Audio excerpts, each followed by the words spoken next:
यथा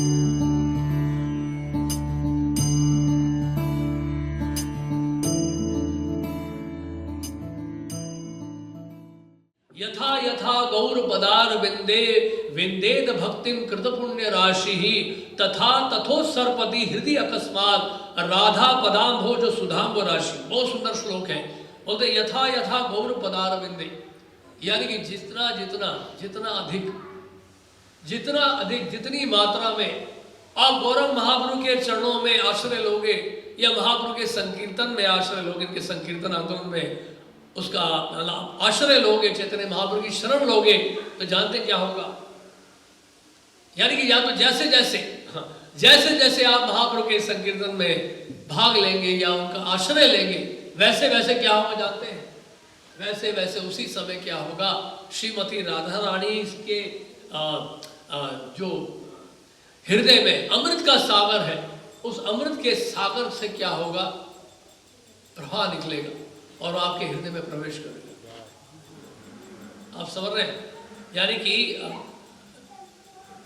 राधा रानी के चरणामृत, यानी कि चरणामृत के सागर से जो है जो अमृत निकलेगा वो आपके हृदय में प्रवेश करेगा। ऐसा किसे बोला, प्रदान से ठाकुर ने बोला। यानी कि आपको राधा रानी की कृपा के लिए अलग से प्रयास करने की आवश्यकता नहीं पड़ेगी। चैतन्य महाप्रभु की आप शरण लीजिए, चैतन्य महाप्रभु के संकीर्तन में भाग लीजिए, राधा रानी की कृपा आपको तत्काल उसी समय मिलती रहेगी साथ साथ। ऐसा प्रदान से ठाकुर ने कहा है। तो इसलिए चैतन्य महाप्रभु जो संकीर्तन है बहुत ही शक्तिशाली है, बहुत प्रभावशाली है, और जिसने भी इसमें भाग लिया उसका उद्धार हो गया। देश विदेश में सब जगह, पूरे विश्व भर। प्रभुपाद जी राधा दामोदर मंदिर में रहते थे अमेरिका जाने से पहले।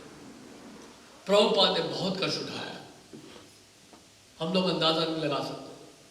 प्रभुपाद की कृपा से आज हमें इतना जो कुछ मिल रहा है, ये संपत्ति मिल रही है, जायदाद मिल रहा है, और ये कालीन मिल रही है जिसमें हम बैठे हुए हैं, और ये छपी हुई किताबें मिल रही हैं।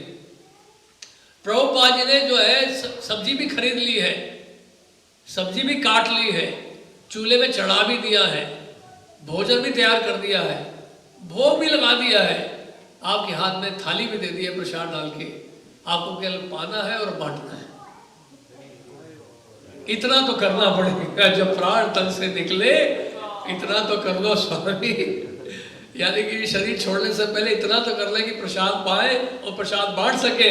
कहने का मतलब प्रभुपाद जी ने जो है क्या किया, प्रिंटर के पास चले गए चावड़ी बाजार, और वहां पे नई सड़क में जाके कागज खरीद लेते थे प्रभुपाद, प्रिंटर के पास जाते थे, किताब भी छपाते थे और किताबों का वितरण भी करते थे। ये प्रभुपाद जी ने स्वयं करके दिखाया। कहाँ? दिल्ली में करके दिखाया। राधा दामोदर मंदिर में रहते हुए उन्होंने ऐसा सब किया। पहले पत्रिकाएं बांटते थे प्रभुपाद, बीटीजी मैगजीन डिस्ट्रीब्यूट करते थे छाप के। उसके बाद एक व्यक्ति ने, आम आदमी ने, कॉफी होम में प्रभुपाद जी को बोला दिल्ली में, स्वामी जी आप पत्रिका तो छाप रहे हैं, लिख रहे हैं, बांट रहे हैं, बड़ी अच्छी बात है, लेकिन लोग उसको पढ़ के कूड़ेदान में डाल देंगे, आप कोई किताब नहीं लिख सकते क्या? किताबें लोग इतनी आसानी से फेंकते नहीं। तब प्रभुपाद ने विचार किया, उनको लगा कि मेरे गुरु महाराज जी के इसके माध्यम से बोल रहे हैं। तब प्रभुपाद ने श्रीमद् भागवतम का अनुवाद करना शुरू किया। तो प्रभुपाद राधा दामोदर मंदिर में रहते थे। वहाँ पे एक अभी जो मतलब बाद में महंत बने, वो जो छोटे थे बच्चे थे, उनका नाम था गोपाल श्याम गोस्वामी। गोपाल श्याम था उस समय, बाद में गोपाल श्याम गोस्वामी के नाम से जाने गए। राधा दामोदर मंदिर के महंत बने थे। लेकिन बचपन में उनकी बुरी आदत थी, ठाकुर जी के दान पात्र से पैसा निकालते थे। प्रभुपाद जी ने नोट कर लिया, एक दिन पकड़ लिया उनको। बोलते बेटा तुम ये क्या कर रहे हो, राधा दामोदर के दान पात्र से लक्ष्मी निकाल रहे हो, ये तो अच्छी बात नहीं है, क्यों निकालते हो तुम? तो उसने कहा कि स्वामी जी महाराज जी मेरे को मीठा खाना बड़ा अच्छा लगता है, मैं जाऊंगा और मीठा खाऊंगा, रबड़ी खरीदूंगा, पेड़ा खरीदूंगा। तो प्रभुपाद ने कहा बस इतनी सी बात है, अगर मैं तुम्हें रोज रबड़ी बना के खिलाऊं तो खिलाओ, फिर मैं क्यों वो निकालूंगा। वो 7 साल के थे उस समय केवल। तो प्रभुपाद रोज उस लड़के के लिए रोज रबड़ी बना के खिलाया करते थे। सोचिए प्रभुपाद ने उसको कैसे सुधारा, डांटा नहीं, मारा नहीं, पीटा नहीं, प्रभुपाद ने रबड़ी खिला के रोज उस लड़के को चोरी करने की आदत से छुटकारा दिला दिया, और वो लड़का जो है बाद में उस मंदिर का महंत बन गया। तो उस दिन रात को, उस दिन क्या हुआ, प्रभुपाद जी बहुत बीमार लग रहे थे, प्रभुपाद जी को बुखार हो गया था, प्रभुपाद जी बहुत उदास लग रहे थे, और प्रभुपाद जी से पूछा, इनके परिवार के लोगों ने, इनके पिता ने जाके पूछा, क्या हो गया स्वामी जी, आप बहुत बीमार लग रहे हैं, उदास लग रहे हैं, दुखी लग रहे हैं, क्या बात है? बोलते मेरे गुरु महाराज ने मुझे कहा था ग्रंथों का प्रकाशन करना, पाश्चात्य जगत में प्रचार करना, लेकिन अभी तक मैं कुछ कर नहीं पाया हूँ, इस कारण से मैं बहुत दुखी हूँ। प्रभुपाद जी को बहुत तेज बुखार था, और उसी रात को क्या हुआ, प्रभुपाद जी के कमरे से आवाजें आ रही थी, पास में ही कमरा था इनका भी, तो परिवार के सारे लोग उठ गए और उन्होंने उठ के देखा क्या हो रहा है उधर इनके कमरे में। प्रभुपाद जी के कमरे से प्रकाश निकल रहा था, एफिल्जेंस, ज्योति निकल रही थी, जैसे ब्रह्म ज्योति। ट्यूबलाइट बल्ब होता है, उसकी लाइट तो पता चल जाता है कि ट्यूबलाइट की लाइट है या बल्ब की लाइट है, लेकिन ब्रह्म ज्योति का प्रकाश कुछ अलग ही होता है, दिव्य एकदम प्रकाश निकलता है प्रभुपाद जी के कमरे से रात्रि के समय। आवाजें आ रही थी वहां से बातचीत करने की, और ये लोग सब जाके कमरे के बाहर बैठ गए, वो आवाजें सुनते रहे। ऐसा लग रहा था प्रभुपाद जी किसी से बात कर रहे हैं, कोई उनको कुछ कह रहा है। अगले दिन प्रभुपाद के पास गए और प्रभुपाद से जाके बोलते हैं कि स्वामी जी, कल रात को आपके कमरे से आवाजें आ रही थी और बहुत तेज प्रकाश निकल रहा था आपके कमरे से, इसका क्या कारण है? और उस समय प्रभुपाद बैठे हुए थे पलंग पे, और उनके गले में बहुत लंबी माला थी, चेहरा प्रभुपाद जी का खिला हुआ था, बुखार बिल्कुल नहीं था, प्रभुपाद जी बिल्कुल स्वस्थ लग रहे थे देखने में।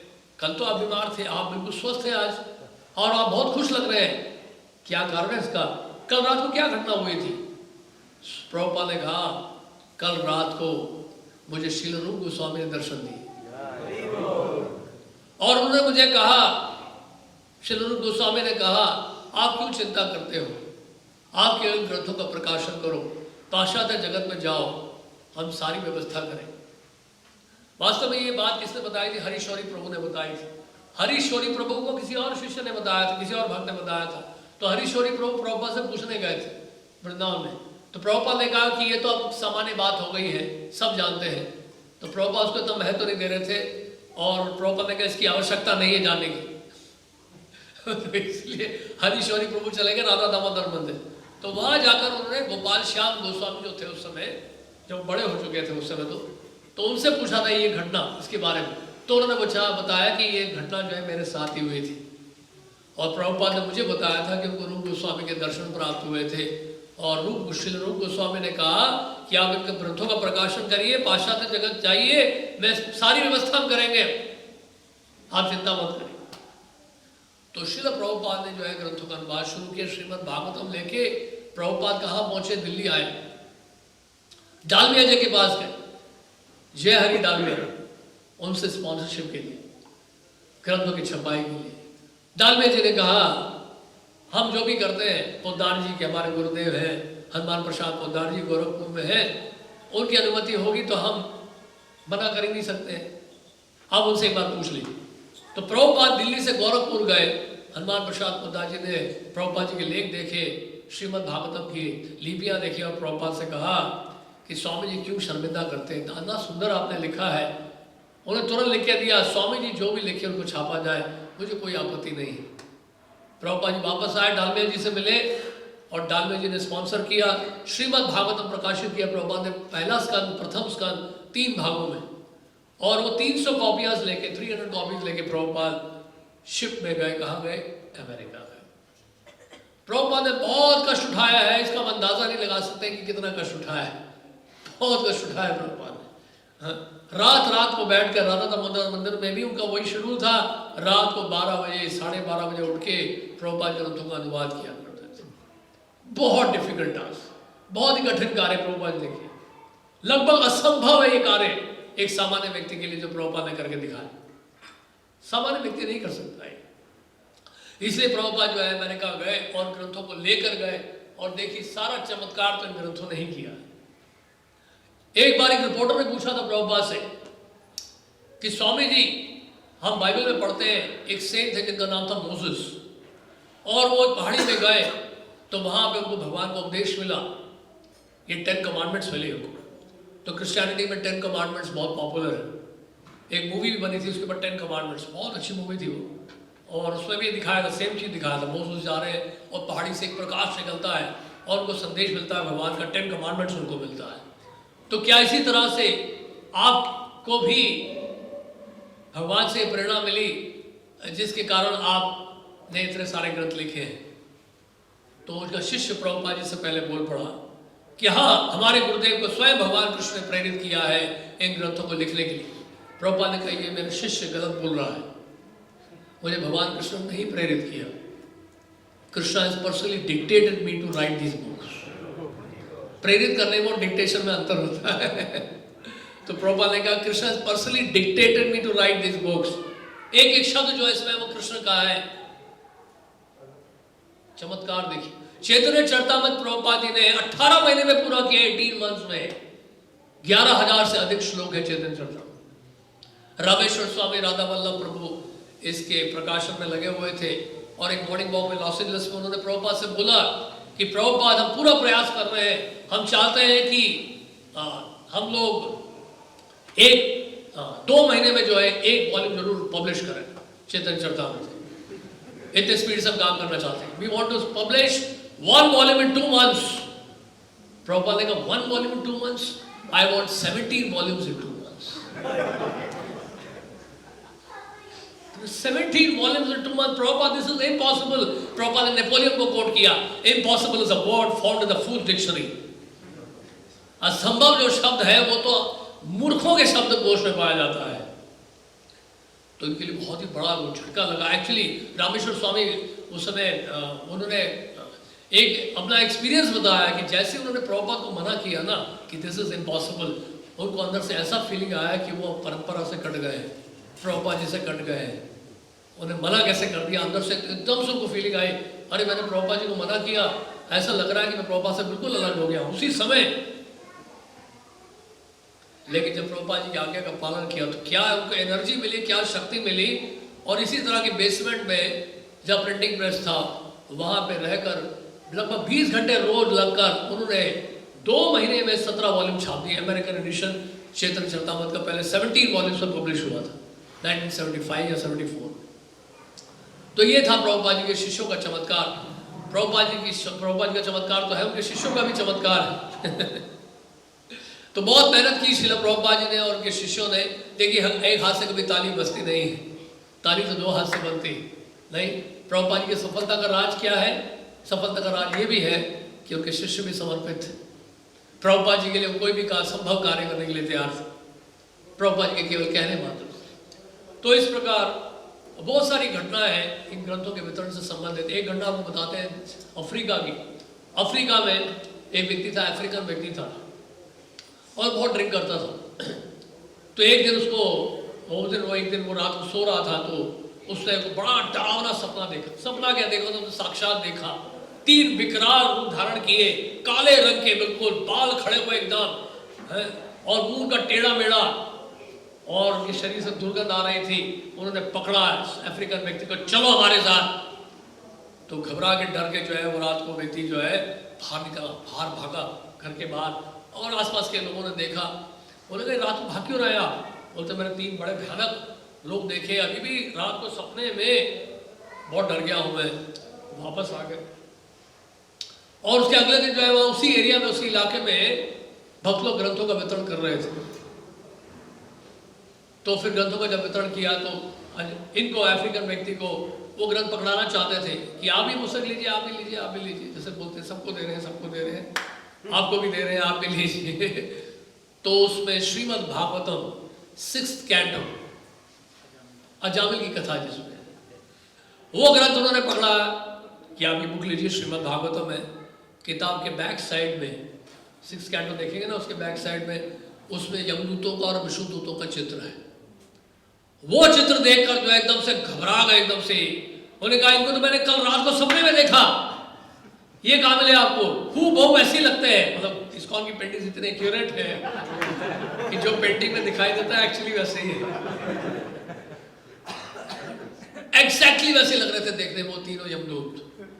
बड़ा डर गए देख के। चार थे शायद, 4 यमदूत थे उसमें पिक्चर में, तो बहुत डरावने लग रहे हैं और एकदम डर गए एकदम से, और हाथ उनका कांपने लगे। क्या हो गया, आप कांप क्यों रहे? कल रात को सपने में यही तो आए थे, ये मुझे पकड़ के ले जा रहे थे। बोलते हैं इससे बचने का कोई तरीका बताओ मुझे। बोलते हैं ये ग्रंथ है ना, इसी में ये कथा है, अजामिल की कथा, कि अजामिल को इन विष्णु दूतों ने यमदूतों से कैसे बचाया, ये आप पढ़िए इस पुस्तक में। तो उन्होंने किताब पढ़ी और पूरा जीवन का बदल गया, ट्रांसफॉर्म हो गया। और जानते फिर क्या हुआ, वो अभी अफ्रीका के जीबीसी बने हैं, अफ्रीकन जीबीसी है, और भक्ति वैभव कोर्स भी पढ़ाते हैं मायापुर में, श्रीवास्तव उनका नाम है। ऐसे चमत्कार प्रभुपाद जी के ग्रंथों से होते हैं कि आप अंदाजा नहीं लगा सकते। प्रभुपाद जी के ग्रंथों में इतना पावर है। आपको एक घटना बताते हैं।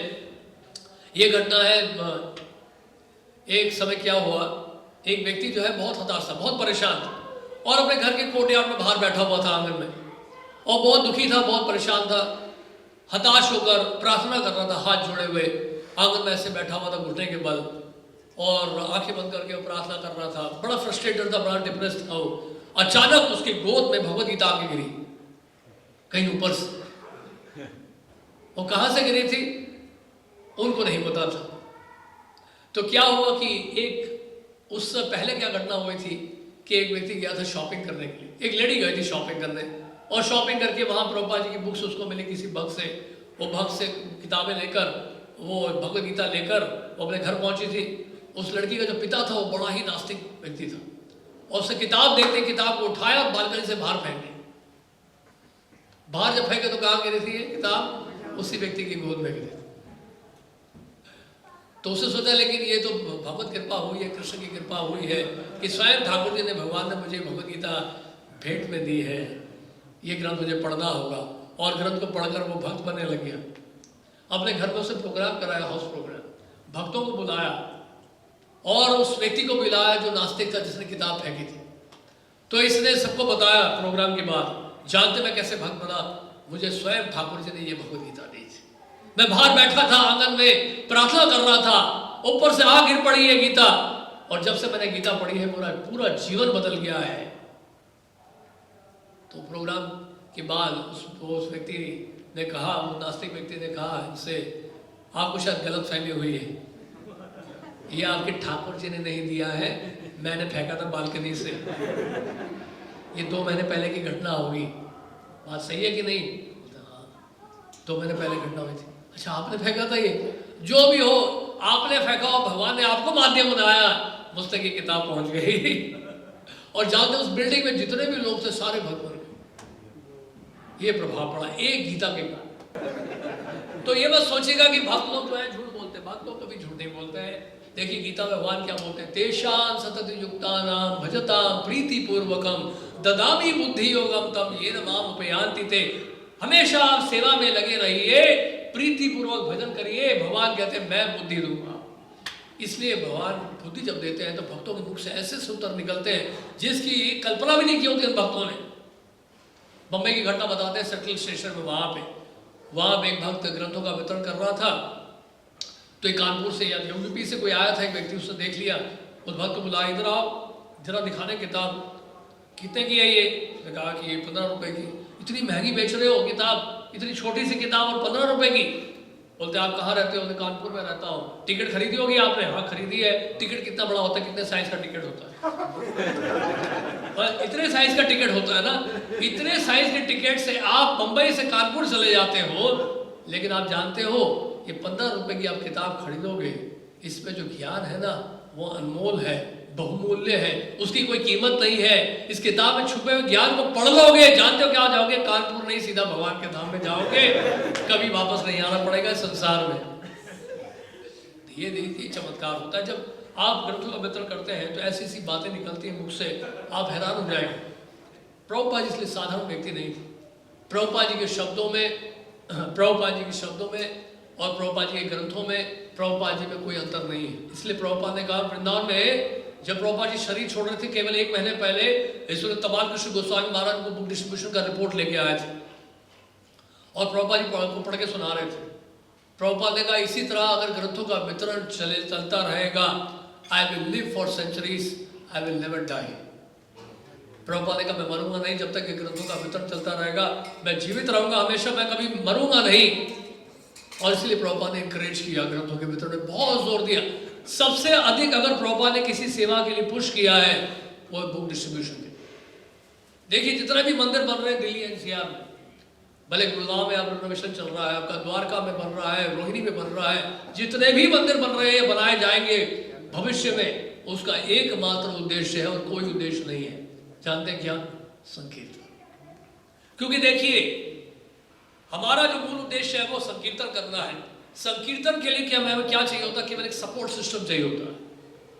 जैसे फॉर एग्जाम्पल अगर आप कहते हैं कि आप हरि नाम संकीर्तन होने वाला अखंड कीर्तन यहाँ पर 24 घंटे का, आप सब आइए, तो आएंगे, लेकिन उसको अगर थोड़ा सा हम लोग और ज़्यादा उसको क्या कर दें, थोड़ा सा रिजुलिस्टिक बना दें उसको, तो जानते क्या होगा? बहुत लोग आएंगे। कैसे?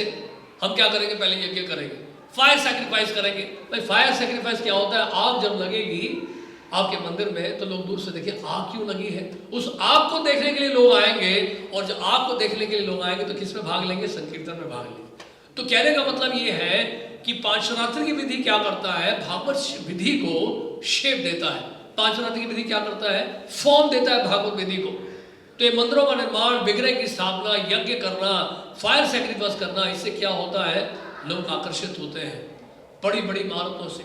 प्रभुपाद ने कहा कुछ भी आप बड़ा करोगे ना, लोग आकर्षित होंगे। Do something big for Krishna and people will get attracted. इसलिए प्रभुपाद ने कहा Kalyug people are attracted by big big buildings. Prabhupada ने कहा कि कलयुग में लोग आकर्षित होते हैं बड़ी बड़ी इमारतों से। तो जब ये बड़ी बड़ी इमारतें बनती हैं तो लोग आएंगे, और जब लोग आएंगे तो क्या सुनाएंगे उनको? हम हरिनाम संकीर्तन सुनाएंगे, ये ग्रंथ पेश करेंगे उनको। ये हमारा पर्पस है इन मंदिरों को बनाने का, और कोई उद्देश्य नहीं है। ये सबसे बड़ा पर्पस है, इसलिए इतने सारे मंदिर बनाए जा रहे हैं। तो इस प्रकार ये यज्ञ है। ये कहने का मतलब ये यज्ञ है। तो ग्रंथों का वितरण यज्ञ है। यज्ञ करने से क्या होगा? आपको क्या मिलेगा? जमीन मिलेगी, और जमीन में क्या बनाएंगे? आप मंदिर बनाएंगे, और मंदिर जब बनाएंगे तो क्या होगा? फिर से वो यज्ञ करेंगे, फिर यज्ञ करेंगे, फिर मंदिर बनेंगे। तो इस तरह से पांचरात्र की विधि और भागवत विधि का क्या है? बहुत अच्छा आपस में क्या है? कोरिलेशन बन जाता है, बहुत अच्छा रिलेशनशिप बन जाता है। तो इस प्रकार प्रभुपाद जी का चमत्कार है। प्रभुपाद जी साधारण व्यक्ति नहीं है। एक बार दक्षिण भारत की घटना बताएं आपको। आत्म तत्व प्रभु जो प्रभुपाद जी के शिष्य हैं, उन्होंने पूछा था प्रभुपाद से कि उन्होंने पूछा था, या उन्होंने बताया था, वैसे हमें तो उन्होंने बताया था कि किसी ने पूछा था उनसे प्रभुपाद से कि आपके उद्देश्य क्या है इस आंदोलन को फैलाने का। प्रभुपाद ने कहा कि I want to reestablish the Brahma Madhva संप्रदाय ऑल ओवर दी अर्थ। मैं ब्रह्म मध्व संप्रदाय की पुनः स्थापना करना चाहता हूँ पूरे पृथ्वी में।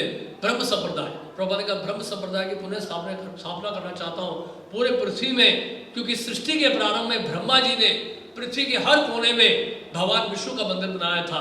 तो उन्हीं स्थानों में प्रभुपाद ने कहा कि मैं मंदिर बना रहा हूँ।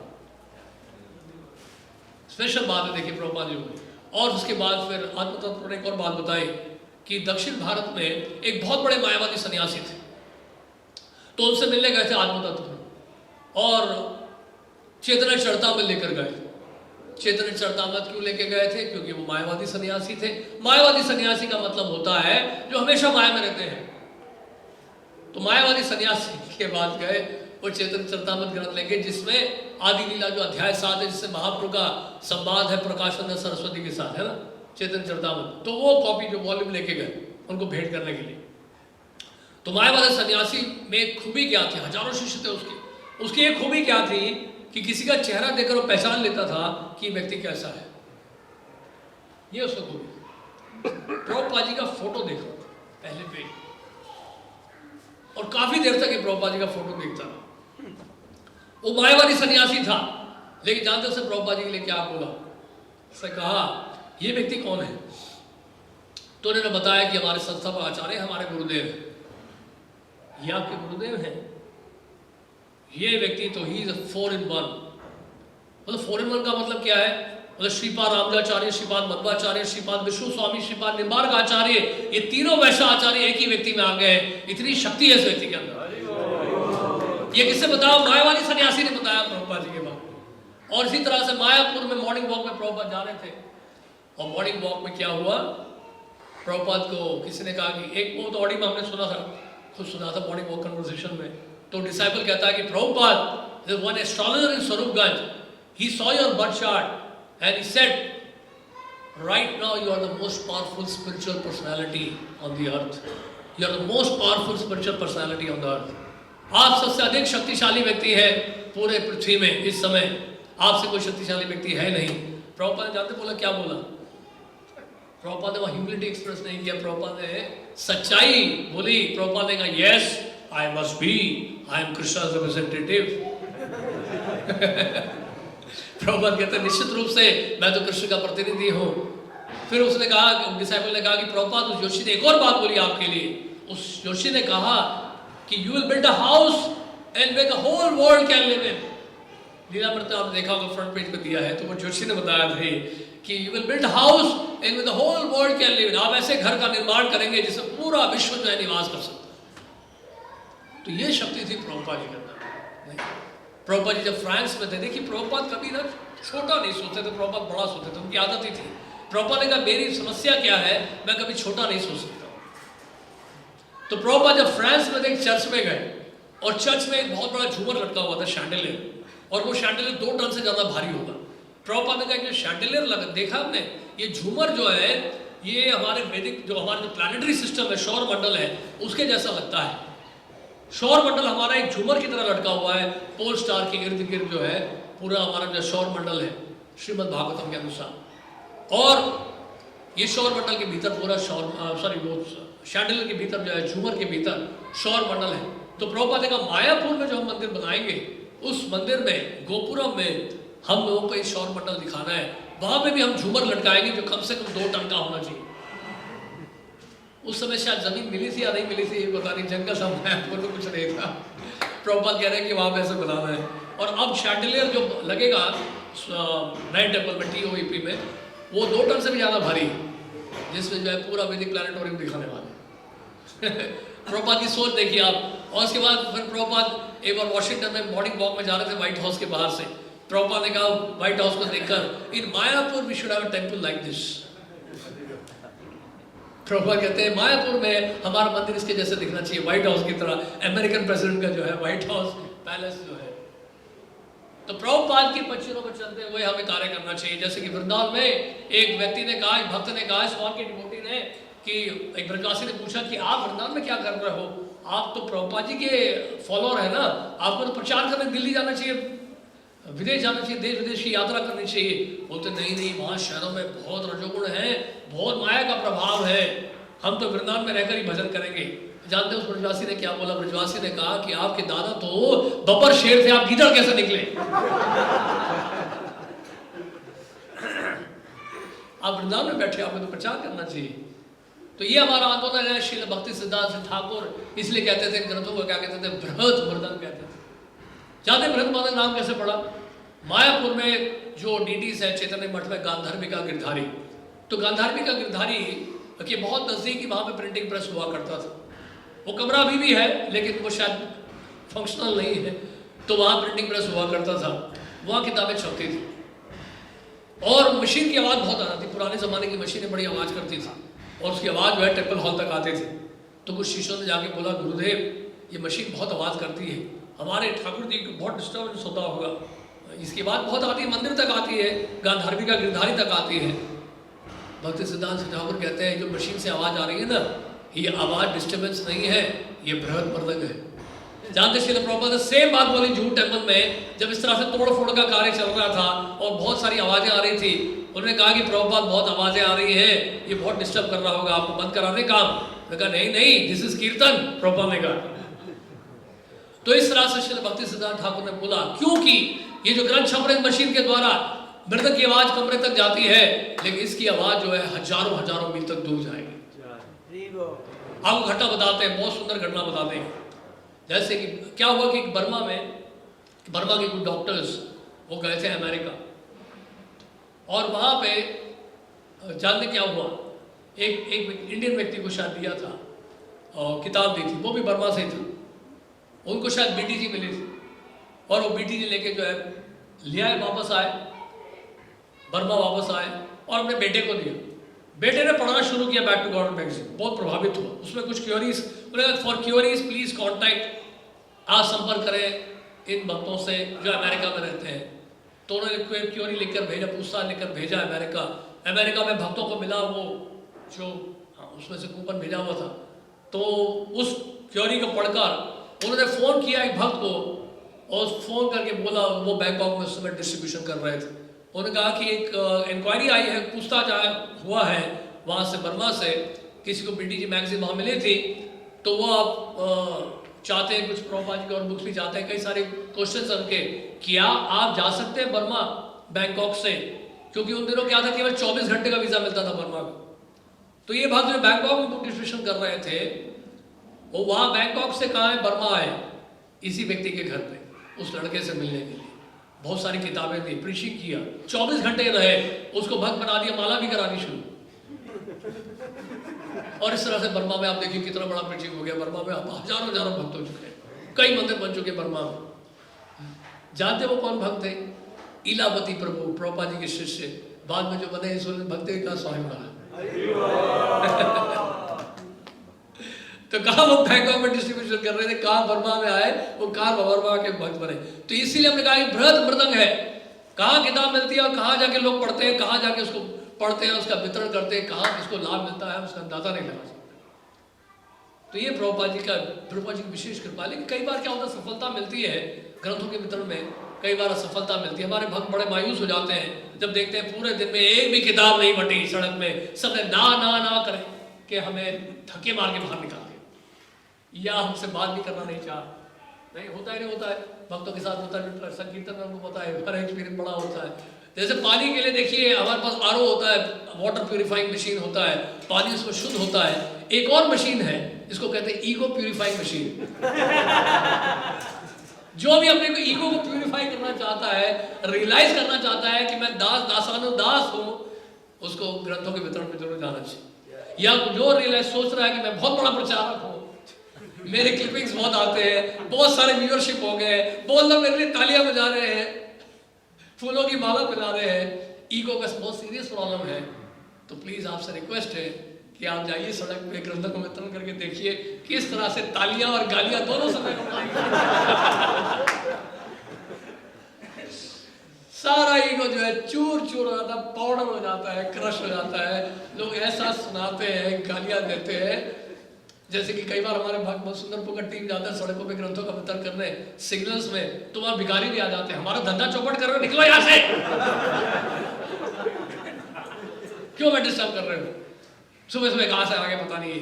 तो वो लोग सोच रहे हम भी दूसरे तरीके के भिखारी हैं, और वो उस समय औकात का पता चलता है, यार देखो यार हम भी तो वही कर रहे हैं।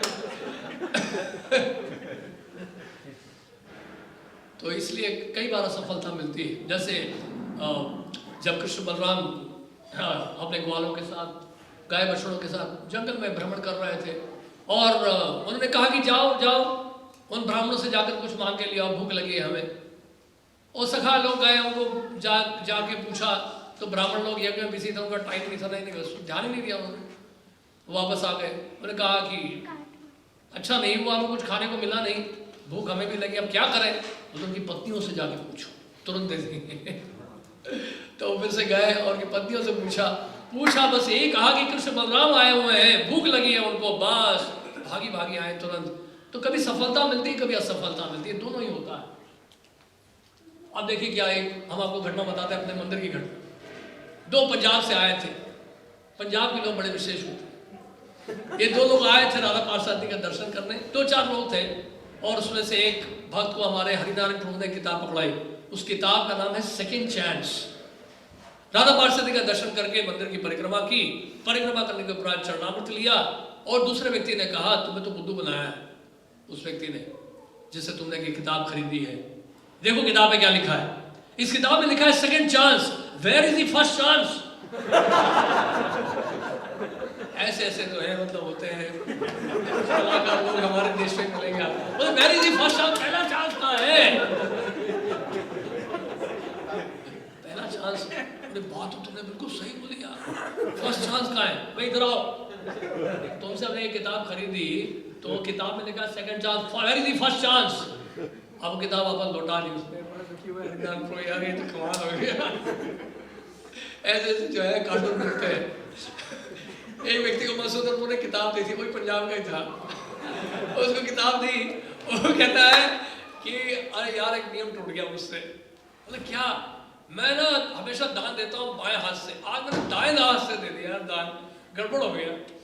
उनका अच्छा तो ऐसा करो ना, आप एक गीता और खरीद लो और बाएं हाथ से दान दे देना। बोलते हाँ क्या आइडिया यार तुमने बताया, मैं एक गीता और खरीद लेता हूँ।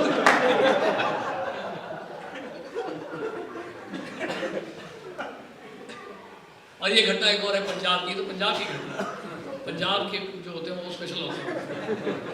एक तो पंजाबी है दिल्ली के, पंजाब के पंजाबी है वो।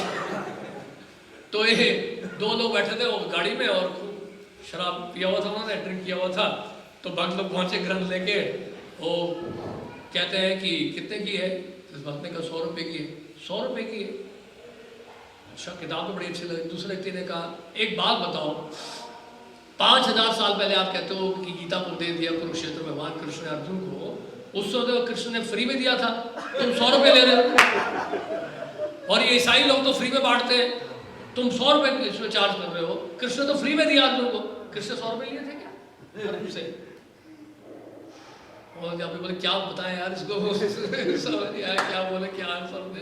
लेकिन ठाकुर जी क्या कृपा करते हैं, ठाकुर जी वो कहते हैं देखो ऐसा है, ये जो छपाई का पैसा हम लोग ले रहे हैं, छपाई का पैसा ले रहे हो, अच्छा अच्छा अच्छा। तो वो पैसे निकालने लगा, दूसरा व्यक्ति फिर बोल पड़ा, एक बात बताऊं, ये बुद्धू बना रहे तुम्हें, 5000 साल पहले कौन सा प्रिंटिंग प्रेस था?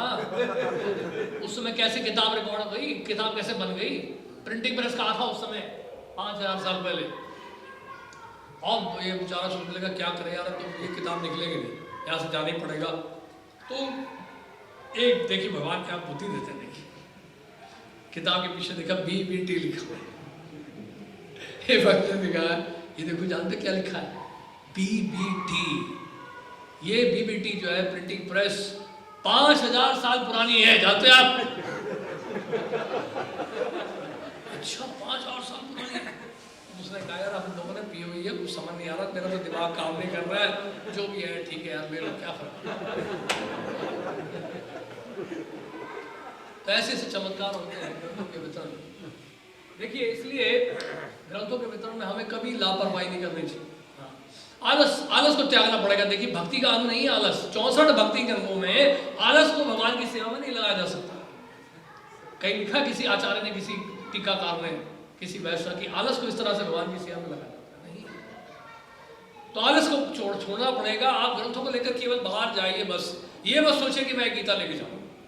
जो भी एक गीता लेके बाहर जा रहे हैं, आपसे प्रार्थना की मत करिए प्लीज, क्योंकि लोग आपको सोच देख कर डर जाएंगे। लोग ये सोचेंगे कि घर में झगड़ा हुआ है, शोक सभा से बाहर निकले हैं, पति पत्नी का झगड़ा हुआ है, और या तो हताश होकर, जीवन से मायूस होकर इसने गीता पढ़ी है, अब उसी गीता को बेचने लगा है। घर में क्या पैसे नहीं लगता है, ये शायद कमीशन खा रहा है, एक गीता निकाल। तो कम से कम जब बाहर जाए तो कम से कम बहुत सारी किताबें होनी चाहिए। जब माताएं भी जाती है साड़ी की दुकान में, तो सेल्समैन क्या करता है, जानते क्या करता है सेल्समैन? बहुत सारी साड़ियां दिखाता है। एक साड़ी में एक भी साड़ी ना खरीदे भले हो, पर बहुत सारी साड़ियां वो पेश करता है। तो साड़ियों की वैरायटी देखकर मन में लालच आ जाता है, यार ये एक साड़ी तो खरीद। इसलिए कि हमारे पास बहुत सारे ग्रंथ होने चाहिए, तब लगेगा कि आप एक प्रमाणिक संस्था से, एक अच्छे ऑर्गेनाइजेशन से। इस बात का हमें बहुत ध्यान रखना चाहिए। और मायूस होकर मत जाइए प्लीज। चेहरे में 12 नहीं बजे होने चाहिए। अगर आपके चेहरे में 12 बजे होंगे तो दूसरे के चेहरे में 4 नहीं बजेंगे उसके चेहरे में 12 ही बजेंगे, क्योंकि उत्साहित भक्तों को देखकर ही उत्साहित होते हैं लोग खरीदने के लिए। और ये उत्साह, ये आनंद, ये चेहरे में खुशी कहां से आएगी? हरिनाम से आएगी। इसलिए कि प्रातःकालीन कार्यक्रम हम सब के लिए होना चाहिए, कि भले घर में हो, मंदिर में हो, हम सब के लिए होना चाहिए। सारी ऊर्जा, सारी शक्ति जो है आपको वहीं से मिलेगी। ये देखिए, ये मार्केटिंग जो है मटेरियल लेवल पर नहीं है, ये सेल्समैनशिप जो है मटेरियल लेवल पर नहीं है, ये बुक डिस्ट्रीब्यूशन है, ये ज्ञान का वितरण है। यहाँ ज्ञान बेच नहीं रहे हैं।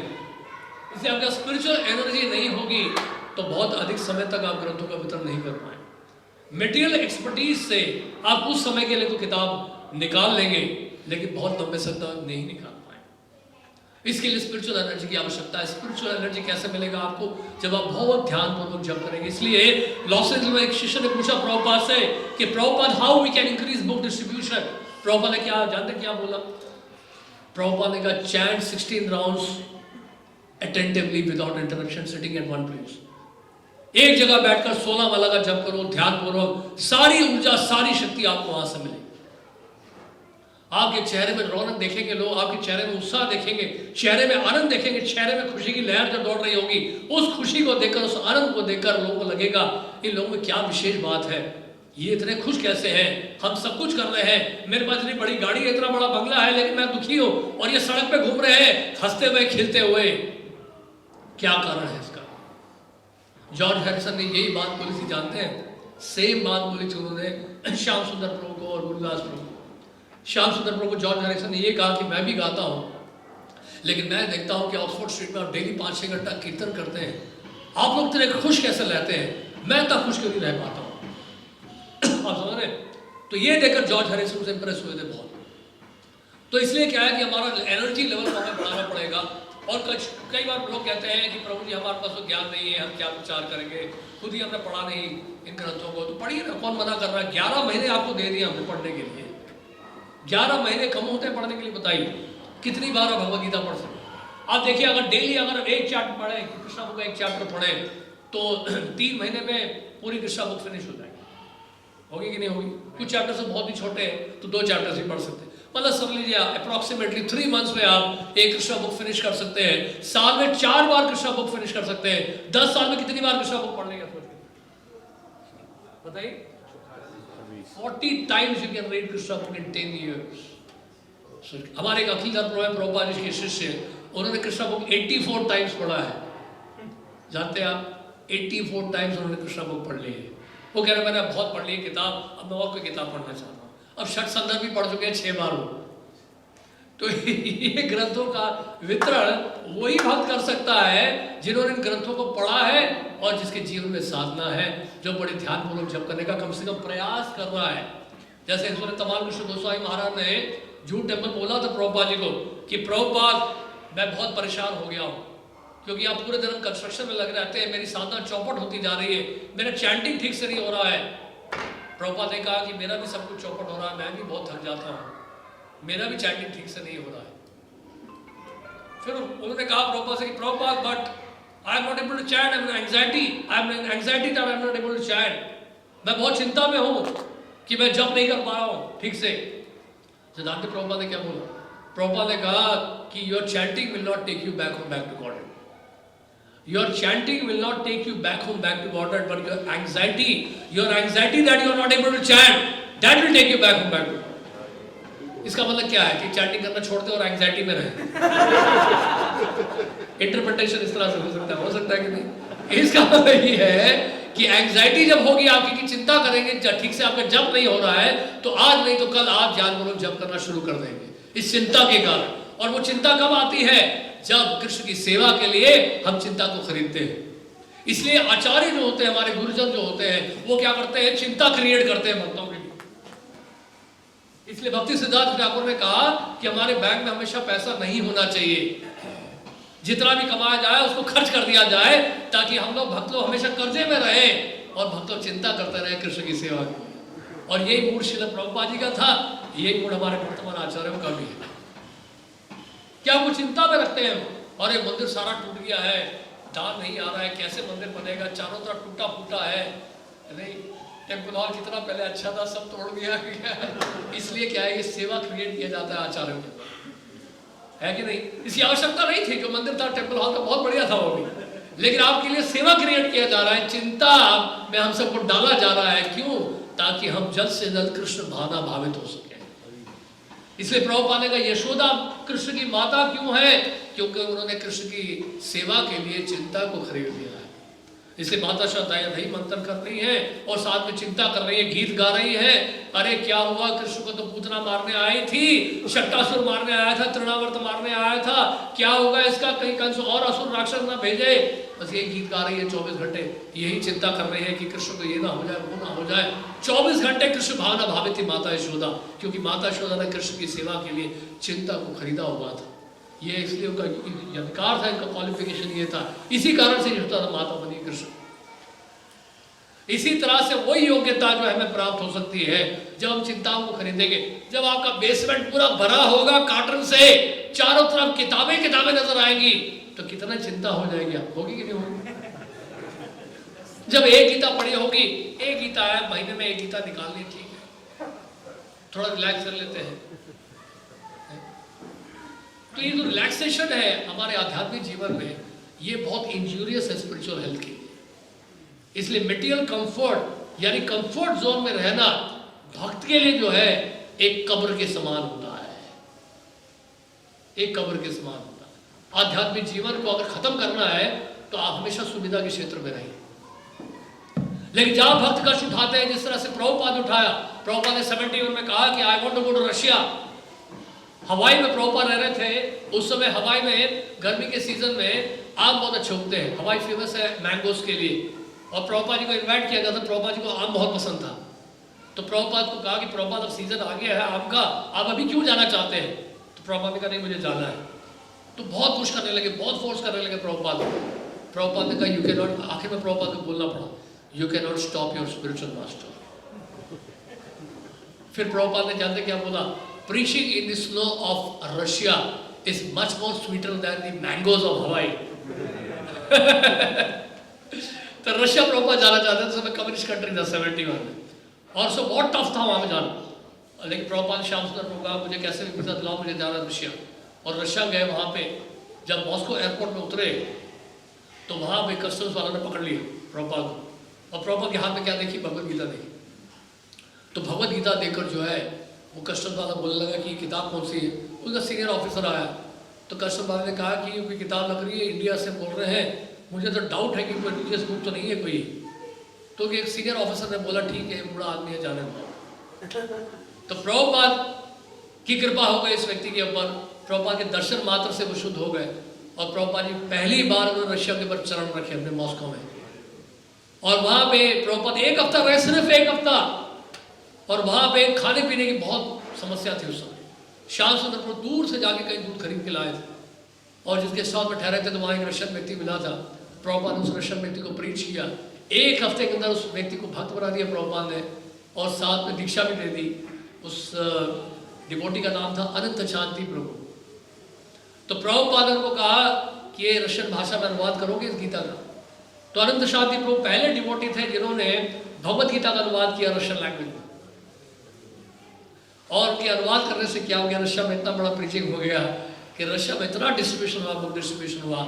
आज रशिया में 120 से ज़्यादा सेंटर्स हैं, और रशिया के कई एरियाज में इंडिया से ज़्यादा प्रीचिंग हो रहा है। क्या नहीं बिलीव, इतना अमेजिंग प्रीचिंग हो रहा है। लेकिन 80s में क्या हुआ, जो कम्युनिज्म बहुत कट्टर हो गया था गोरबोचेव के आने से पहले, वहाँ पे कई भक्तों को अरेस्ट किया गया था, साइबेरिया भेजा गया था मेंटल असाइलम। देखिए इंडिया में तो वातावरण इतना अनुकूल है, सब कुछ अनुकूल है, बैठना उठना खाना पीना बाहर जाना सब कुछ फेवरेबल है, यहाँ कोई रोक नहीं सकता आपको, ना कोई रोकता है। लेकिन बाहर की कंट्रीज में ऐसा नहीं। आप बहुत अधिक बुक डिस्ट्रीब्यूशन करना भी चाहेंगे तो बहुत मुश्किल है वहाँ का। क्यों? क्योंकि लोग ही नहीं। किसको बांटोगे? दीवारों को बांटोगे, किसको बांटोगे? आप 8-10 लोग देखोगे एरिया में, उसके बाद 10-15 किलोमीटर 20 किलोमीटर तो कोई नजर नहीं आएगा, सारा जमीन खाली खाली दूर दूर तक। ऐसे में बुक डिस्ट्रीब्यूशन बहुत मुश्किल हो जाता है। तो बाहर का सिचुएशन, वो ठंड बहुत भयानक पड़ती है वहाँ पे। मॉस्को में भी -10 डिग्री -20 डिग्री टेम्परेचर है। ऐसे टेम्परेचर में भक्त लोग पूरा जो पहन के गर्म कपड़े पहन के कैसे बाहर जाते हैं, सोच के देखिए आप। बुक डिस्ट्रीब्यूशन करना बहुत टफ है वहाँ। तो वहाँ पे भक्तों को पकड़ा गया, साइबेरिया भेजा गया मेंटल असाइलम, टॉर्चर किया गया, इंजेक्शन दिए गए, लिटा के पाँव के तलवों में रबर का जो होता है ना बैटन, उससे मारा गया, बहुत टॉर्चर किया। उसमें एक माता जी थी जिनका नाम था पूर्णमासी माता जी। ये माता जी जो है उन्होंने क्या जेल में प्रीचिंग शुरू कर दिया, और वही मंगल आरती शुरू हो गई, गुरु पूजा शुरू हो गई, क्लास शुरू हो गए, और वही चैंटिंग भी शुरू हो गया। और इनके माला वाला सब छीन ली थी। इनको कहा गया मीट खाओ शराब पियो, ये माला करना छोड़ दो, हम तुम्हें छोड़ देंगे। लेकिन भक्त लोग माने नहीं। उन्होंने क्या किया, ब्रेड के बीट्स बनाए, ब्रेड है ना उसके उन्होंने बीट्स बनाए, और बीट्स को लेकर उन्होंने चैंटिंग करना शुरू किया वहाँ पे। इतना टॉर्चर उनको किया गया। तो ये पूर्णमासी माता जी जो है बहुत प्रीचिंग करने लगी। केजीबी ऑफिसर जो है परेशान हो गए, अरे जेल में डाला था इसलिए कि ये ना करें, अब जेल के भीतर भी शुरू हो गया, बड़ा कंटेजियस लगता है बीमारी। तो एक लेडी बिच को बुलाया गया, वो लेडी विच क्या थी, ब्लैक मैजिक जानते थे, और उसने क्या किया, चारों तरफ अंधेरा कर दिया और धुआं फैला दिया गया चारों तरफ, और क्या किया, एक प्रेत प्रवेश करा रही थी इन माता जी के शरीर में, और वो शरीर में प्रवेश कर रहा था प्रेत, और ये बहुत कष्ट में थी, बहुत तड़प रही थी, और जोर जोर से हरिनाम का उच्चारण कर रही थी फिर भी उस प्रेत के ऊपर। उसके बाद नरसिंह आरती गाना शुरू किया, और उसके बाद जानते क्या किया उन्होंने, उसके बाद प्रभुपाद का प्रणाम मंत्र बोलना शुरू किया, नमो विश्वपदाय कृष्ण पृष्ठाय भूतले श्रीमते भक्ति वेदांत स्वामिनिति नामिने नमस्ते सारस्वते देवे गौरवाणी प्रचारिणे निर्विशेष शून्यवादी पाश्चात्य देशतारिणे श्रील प्रभुपाद की जय। जैसे ही बोला उन्होंने, वो लेडी जो थी, विच जो थी, वो वहां से चली गई, जाने लगी। केजी में ऑफिसर बोला क्या हुआ, आपने तो कुछ किया नहीं अभी तक। तो ने कहा कि मैं कुछ नहीं कर सकते, वो सामने एक बूढ़ा व्यक्ति खड़ा है, मेरा घूर घूर कर देख रहा है, बहुत गुस्सा हो रहा है मेरे ऊपर, मेरे भक्त को नहीं छूना, मेरे भक्त को टच मत करना। जानते हैं घटना कब की है, ये घटना 80s के, जब प्रभुपाद फिजिकली अलाइव नहीं थे, ये असली घटना है। हाँ सुनाया था ना। तो फिर प्रभुपाद जी के दर्शन मिले उनको, देखिए प्रभुपाद ने ऐसी हालत कर दी उसकी लेडी विच की, वहां से भाग गई। तो प्रभुपाद जी आज भी है, माने ना माने अपने ग्रंथों में है, जो भी प्रचार कर रहा है प्रभुपाद जी के साथ है। इसलिए प्रभुपाद जी के पर पूरा विश्वास रखिए, ग्रंथों के प्रकाशन में प्रभुपाद ने बहुत मेहनत की है, और इसलिए भगवद गीता में भगवान कृष्ण इसलिए बोल रहे हैं, मासा नाम मार्गशीर्षो हम, of all the months I am the month of November and दिसंबर।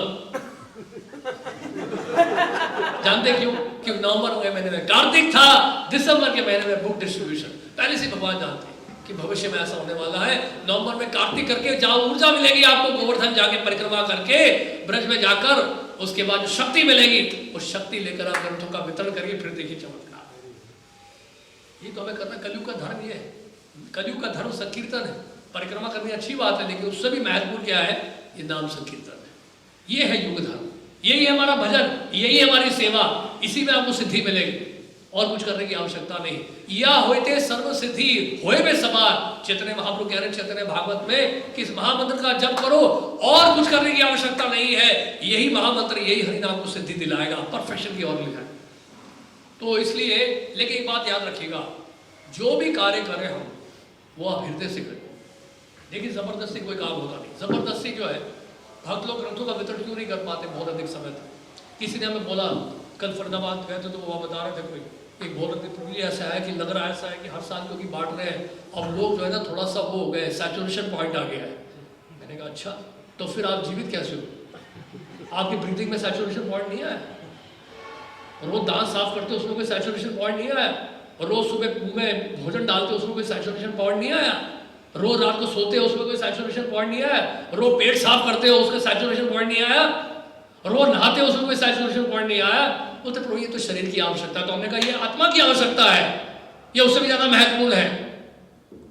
शरीर की आवश्यकताएं जो है उसको रिपीट करते रहते हैं, उसको पूरा करने के लिए वही एक्टिविटी करते रहते हैं आप पूरे जीवन भर, उसमें आप हताश नहीं हो रहे हैं। ग्रंथों के वितरण में बड़ा हताश हो रहे हैं, जबकि आपको ये नहीं पता है कि ये आत्मा की आवश्यकता है और ये महत्वपूर्ण आवश्यकता है। तो इस आत्मा की आवश्यकता को पूरा करना उससे ज्यादा जरूरी है। बार बार एग्जाम्पल्स देते रहते हैं लोग, प्रीच करते हैं सेमिनार्स में कि जो है तोता जो है पिंजरे में बंद है, गोल्डन पेंट करो, सिल्वर पेंट करो, अगर तोते को खाने का ना दो तो तोता जो है भूखा मर जाएगा। ये एग्जाम्पल दूसरों को दे दे रहे हैं, खुद भी तो लागू करो कि आत्मा की आवश्यकता क्या है, ये भी तो समझे हम लोग। अगर आत्मा की आवश्यकता पूरी नहीं करेंगे तो याद है जानते क्या होगा, हम शरीर की आवश्यकताओं को पूरा करने में समय बिताएंगे और आपस के झगड़ों में ही व्यस्त रहेंगे। जितना भक्त व्यस्त रहेगा सेवा में, प्रचार में, उतना वो भक्तों के लिए उसके हृदय में श्रद्धा बढ़ेगी। किसी ने पूछा था उस दिन हमसे, प्रभु साधु निंदा से क्या बच्चे, आजकल बहुत समस्या हो गई, जिसको भी देखो भक्तों की निंदा कर रहा है, इससे तो स्पिरिचुअल लाइफ हमारा चौपट हो जाएगा। मैंने कहा सबसे बात का दर्शन लगातार कर सके हम लोग, क्योंकि हमारे हृदय में कोई आकर्षण नहीं इन चीजों में। तो इस तरह से क्या, जब ग्रंथों का वितरण जब हम करेंगे तो धीरे धीरे हमारा आकर्षण बढ़ेगा। इसलिए प्रभुपाद हमें बहुत सारी सेवाएं दी ताकि हम लोग व्यस्त रहें। लेकिन आप बोल सकते हैं कि प्रभु जी आप तो घरेलू लोग हैं, हाउस होल्डर्स हैं, गृहस्थ हैं, हमारे पास बहुत सारे कार्य होते हैं, घर में फैमिली का प्रेशर है, वाइफ से प्रेशर है, बच्चों से प्रेशर है, और बॉस का प्रेशर है। ऑफिस में जाते हैं तो हम तो MNC में जॉब करते हैं, आप जाके देखिए, जॉब करके देखिए 12 घंटे हालत खराब कर देते हैं।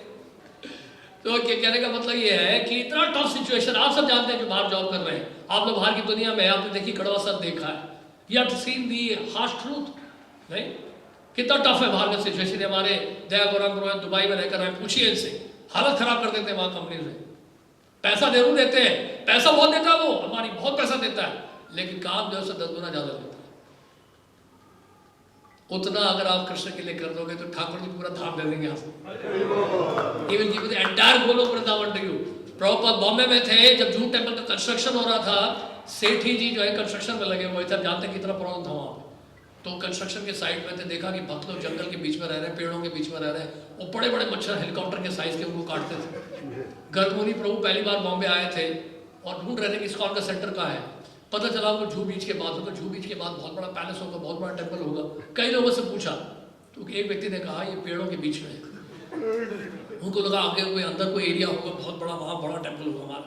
वहाँ जाके टिन के शेड के नीचे राधा रमन बिहारी जी खड़े बोलते वही रहते हैं, उनकी हालत खराब हो गई, यहाँ रहना पड़ेगा हमें। तमाल कृष्ण गोस्वामी महाराज यहाँ तक बोला कि प्रभुपाद हम तो अमेरिकन हैं, it's too much austere here to stay. Prabhupada ने कहा don't you want to become pure, आप क्या शुद्ध नहीं होना चाहते हैं? तो फिर जाते क्या हुआ, सेठी जी ने सोचा कि यार भक्तों के लिए कोई रहने की जगह तो बनानी पड़ी। तो जो बिल्डिंग बन चुका था उन्होंने सोचा कि एक फ्लोर उसमें और खड़ा कर दे। तो उन्होंने कहा कि मैं प्रभुपाद जी को जाके पहले बताऊँ। प्रभुपाद को गुरु जी बोलते थे। तो गुरु जी हम चाहते हैं, मैं चाहता हूँ कि भक्त लोग बहुत इधर उधर रहते हैं, बहुत दिक्कत है इनको, मच्छर बहुत तंग करते हैं इनको, इसी बिल्डिंग का एक फ्लोर में बना के देना चाहता हूँ। तो प्रभुपाद जानते क्या बोला? प्रभुपाद ने कहा भक्तों के लिए रहने की व्यवस्था कर रहे हैं, राधा रास बिहारी आपके लिए गोलोक वृंदावन में भी रहने की व्यवस्था कर रहे हैं, वो भी आपके लिए वहाँ घर बना रहे हैं। प्रभुपाद ने सेठी जी को बोला। सेठी जी ने कहा कि मैं तो बहुत गिरा व्यक्ति हूँ, बहुत पापी व्यक्ति हूँ, मैं कहाँ जाने वाला हूँ कृष्ण लोक, मैं कैसे जाऊँगा धाम, I am very sinful man, how can I go to Krishna? Prabhupada ने कहा I will see that you will go back to Krishna, this is not your responsibility, is my responsibility. Prabhupada ने कहा ये आपकी जिम्मेदारी नहीं है, मेरी जिम्मेदारी है, मैं देखता हूँ कि आप कैसे नहीं जाते हो कृष्ण के पास। एक महाभागवत ने कह दिया, शुद्ध भक्त ने कह दिया, सेठी जी दीक्षित भी नहीं थे, प्रभुपाद जी का आशीर्वाद उनको मिल गया, क्योंकि सेठी जी ने क्या किया, संकीर्तन आंदोलन की रक्षा की, इस कारण से प्रभुपाद जी की कृपा हुई।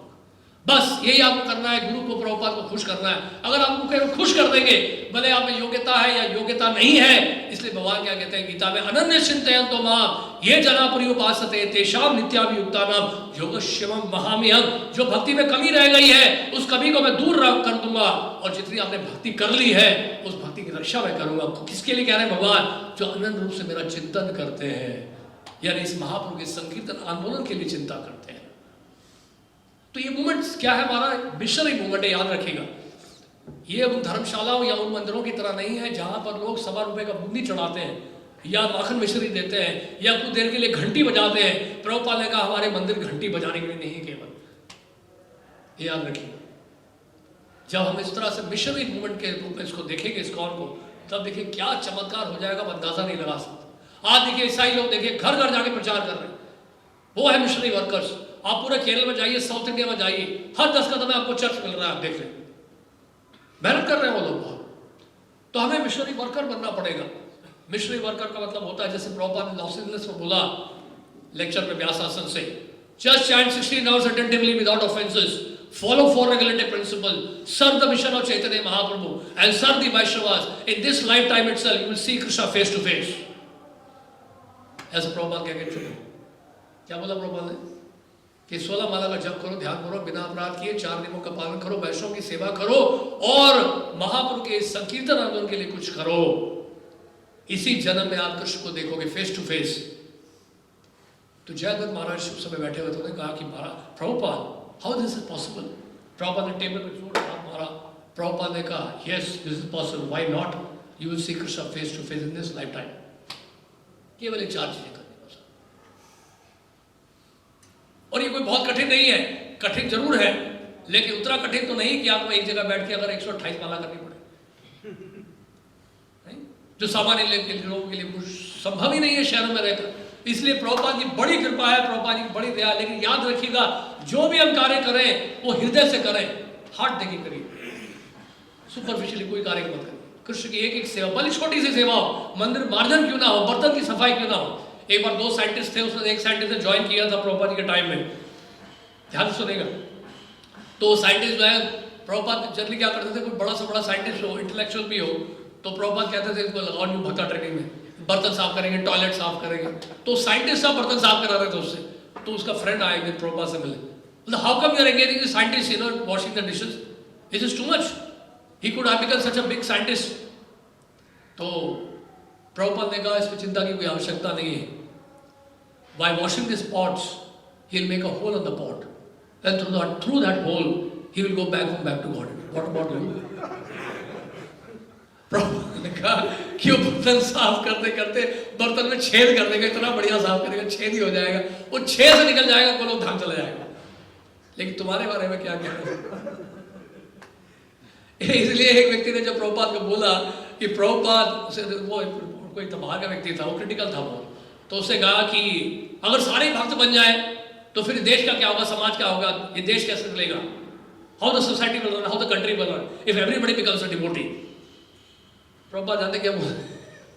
प्रभुपाद कहते हैं there will always be some fools like you who want to become Krishna conscious। तुम्हारे जैसे कोई ना कोई मूर्ख जरूर होगा जो कृष्ण भावना भावित नहीं होगा।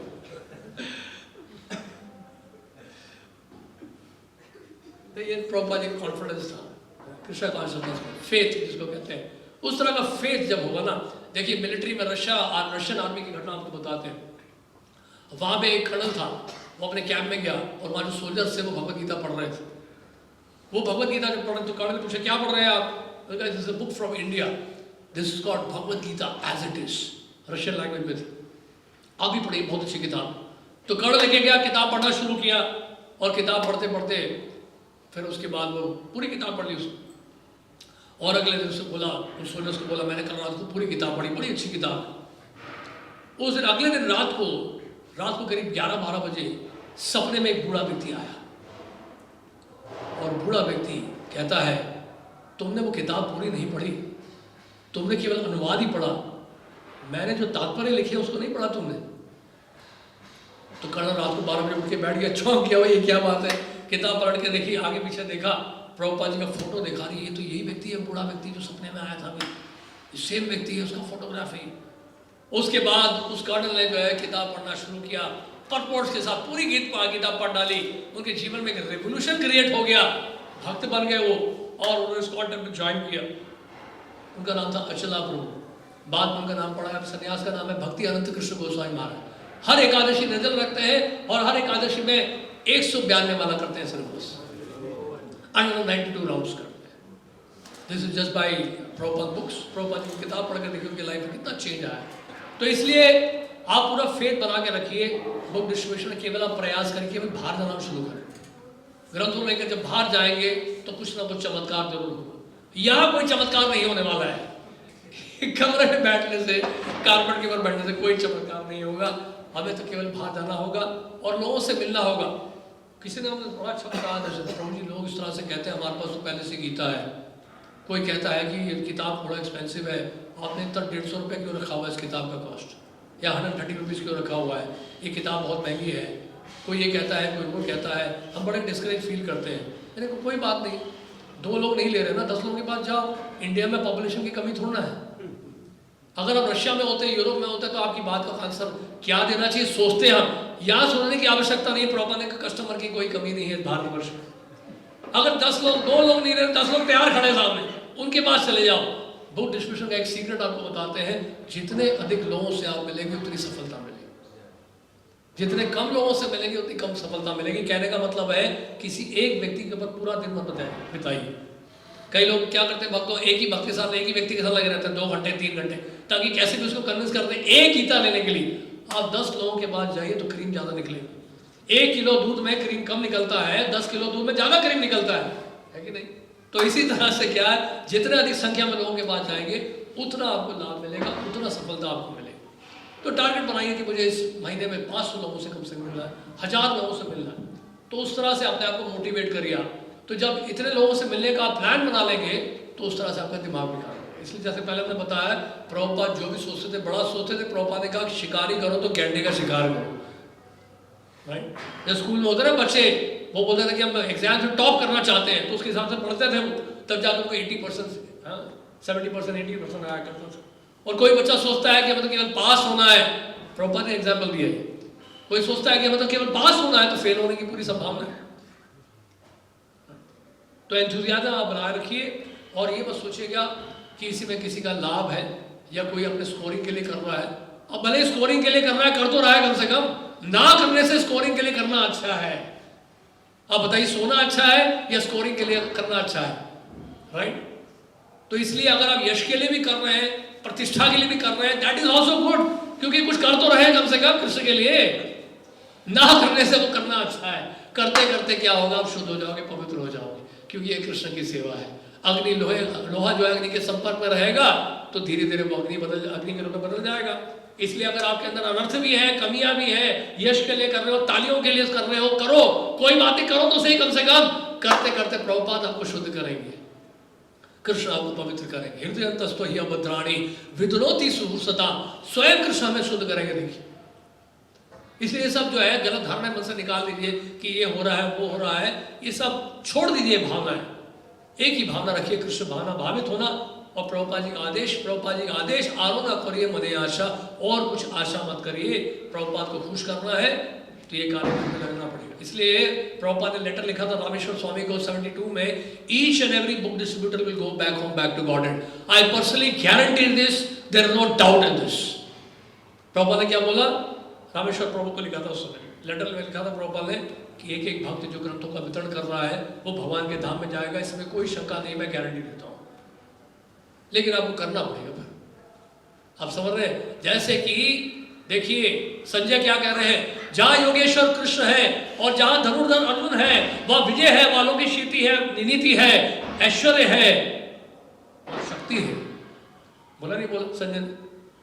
अब देखिए दुर्योधन नारायणी सेना लेकर बड़ा खुश था, सोचा कि अर्जुन जो बेवकूफ है, उसने तो कृष्ण को चुन लिया है जो शस्त्र नहीं उठाने वाले।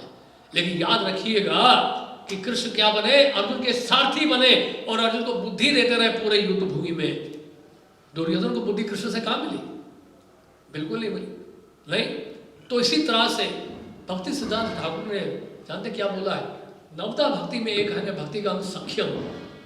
वो तो सख्यम जो है ये भक्ति का एक साधक जो है अपने जीवन में कैसे उतार सकता है, कृष्ण को अपना मित्र कैसे बना सकता है। तो उनका कहना है कि जब आप प्रचार करते हैं तो कृष्ण आपके मित्र बन जाते हैं। लॉजिकली आप बात को समझिएगा इस बात।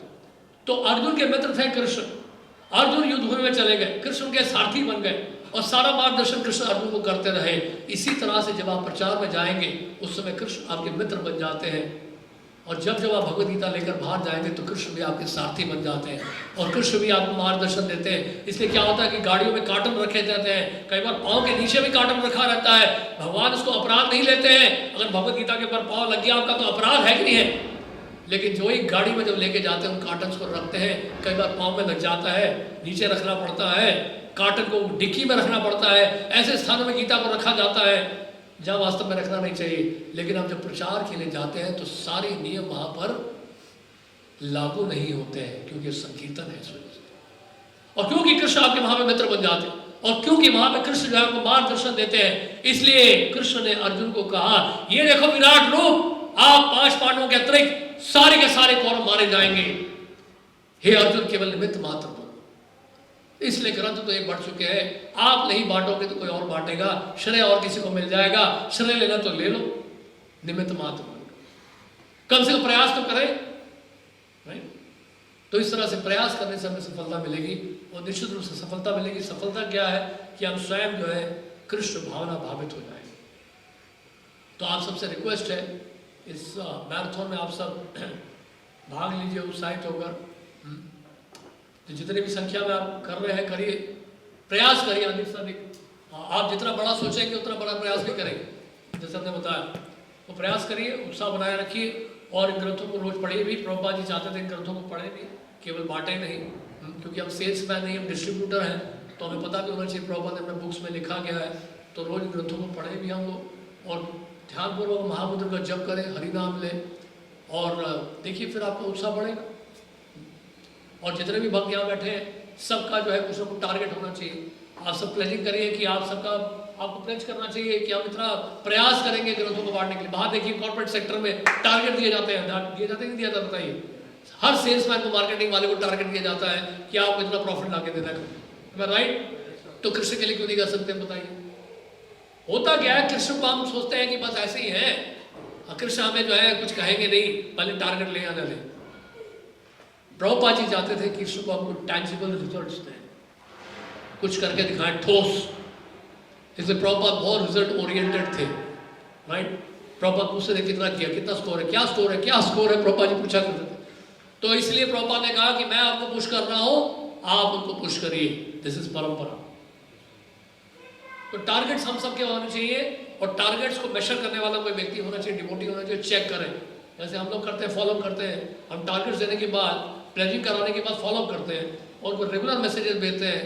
क्या मैसेज भेजते हैं बात देने प्रो? हाँ, आपका प्लेजिंग कितना है, आपका करंट स्कोर कितना है, और पिछले साल आज तक आपने कितना किया था। ये 3 चीजें मैसेज हम लोग करते हैं हर दूसरे दिन, जितने भी डिवोटीज है सबको भेजते हैं। पहले हम कृष्ण के डिवोटीज को भेजते हैं, ब्रह्मचारियों को भी भेजते हैं, और उस कारण से ब्रह्मचारियों का स्कोर भी बहुत बढ़ गया है हमारे। जैसे वृंदावन प्रभु, आप हैरान हो जाएंगे, ये लोग वहाँ पे साउथ में प्रीचिंग कर रहे हैं, डिस्ट्रीब्यूशन कर रहे हैं, और डेली कम से कम 600-700 गीता डिस्ट्रीब्यूट कर रहे हैं ऑन द रोड। और एक व्यक्ति ने ऑन द रोड 50,000 रुपीज की बुक्स ली उससे। एक दिन में एक व्यक्ति ने पहली बार सड़क पे वो मिला था, उससे 50,000 रुपए की किताबें ली।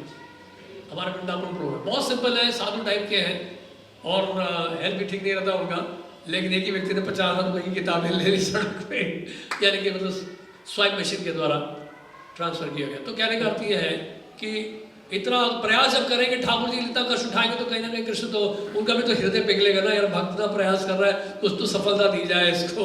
तो हम सब भक्तों के पास प्लेजिंग होना चाहिए, कोई फॉलो करने वाला हो, रेगुलरली मैसेज करें, व्हाट्सएप करें, प्रॉपर की कोर्स पढ़ें, और फ़ोन करके भी पूछें कि भक्त प्रभु जी कैसा चल रहा है, कोई प्रॉब्लम तो नहीं है, कोई हेल्प तो चाहिए आपको। इस तरह से हम लोग जब करेंगे, गिव एंड टेक करेंगे, और दूसरों से पूछेंगे उनको क्या क्या रिक्वायरमेंट्स उनके, और उस तरह से क्या है हम लोग इस डिस्ट्रीब्यूशन को आगे बढ़ा पाए।